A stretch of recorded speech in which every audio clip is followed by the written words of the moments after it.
1921 के ऐतिहासिक चरगोला 168वां मुलुक चलो आंदोलन की 105वीं वर्षगांठ पर बराक घाटी में विभिन्न संगठनों द्वारा वीर शहीदों को श्रद्धांजलि अर्पित की गई। बराक चाय श्रमिक यूनियन कार्यालय में आयोजित सभा में वक्ताओं ने आंदोलन को भारतीय स्वतंत्रता संग्राम का महत्वपूर्ण अध्याय बताते हुए शहीदों की स्मृति में अस्थायी स्मारक निर्माण की मांग उठाई। बराक चाय श्रमिक यूनियन के उपदेष्टा डॉक्टर संतोष रंजन चक्रवर्ती ने कहा कि गिरमिटिया चाय श्रमिकों के इस ऐतिहासिक आंदोलन को उचित सम्मान मिलना चाहिए। मुख्य वक्ता डॉक्टर अमलेंदु भट्टाचार्य ने 1921 में चरगोला में ब्रिटिश शासन द्वारा किए गए दमन और हत्याकांड का उल्लेख करते हुए कहा कि अनेक श्रमिक गोलियों और मेघना नदी में डूबकर शहीद हुए थे। लखीमपुर क्षेत्र के लावक चाय बागान में भी श्रद्धांजलि सभा आयोजित की गई, जहां वक्ताओं ने कहा कि मुलुक चलो आंदोलन असम के चाय श्रमिकों के साहस, स्वाभिमान और बलिदान का प्रतीक है। उन्होंने मांग की कि इस आंदोलन के इतिहास को संरक्षित कर नई पीढ़ी तक पहुंचाया जाए। सिलचर से चंद्रशेखर ग्वाला की एक रिपोर्ट।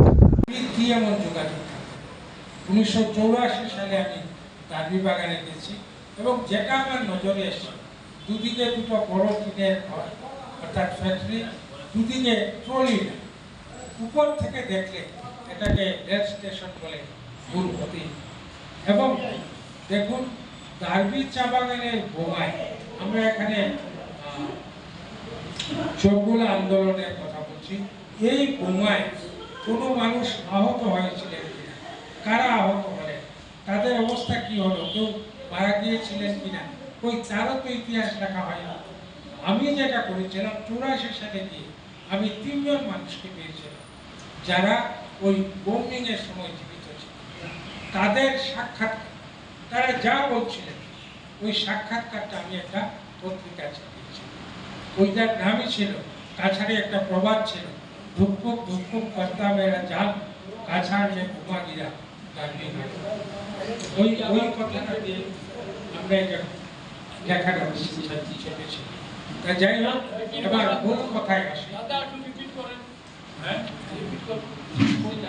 এদের কাউকেই জীবিত পাই, শুধু একটি ছেলেকে পেয়েছিল, অঙ্গদ গোয়ালা। তার বাবার নাম ছিল ভোলা গোয়ালা। অঙ্গদকে পেয়ে অঙ্গদকে সাথে নিয়ে আমি ঘোরাঘুরি করেছিলাম আমার জন্ম। এমনকি আমার জন্ম হয়েছিল যে বাড়িটাতে, সেই বাড়িতে এখন ভূতের বাড়ি, একেবারে ভাঙা, চারদিকে জঙ্গল ইত্যাদি। তা যাই হোক, আমরা মূল কথায় ফিরে আসি। আসলে দেখুন, বরাক উপত্যকায় এই আন্দোলন, যে আন্দোলনের কথা আমরা এটা মূলত চা বাগান। কাজে আমাদের চা বাগানের ইতিহাসটা আগে দেখতে হবে। বরাক উপত্যকায় প্রথম চা আবিষ্কৃত হলো 1855 খ্রিস্টাব্দে, অর্থাৎ কাছাড় জেলা। এবং ওইখানেও একটা কিন্তু খুব ইন্টারেস্টিং খবর আছে।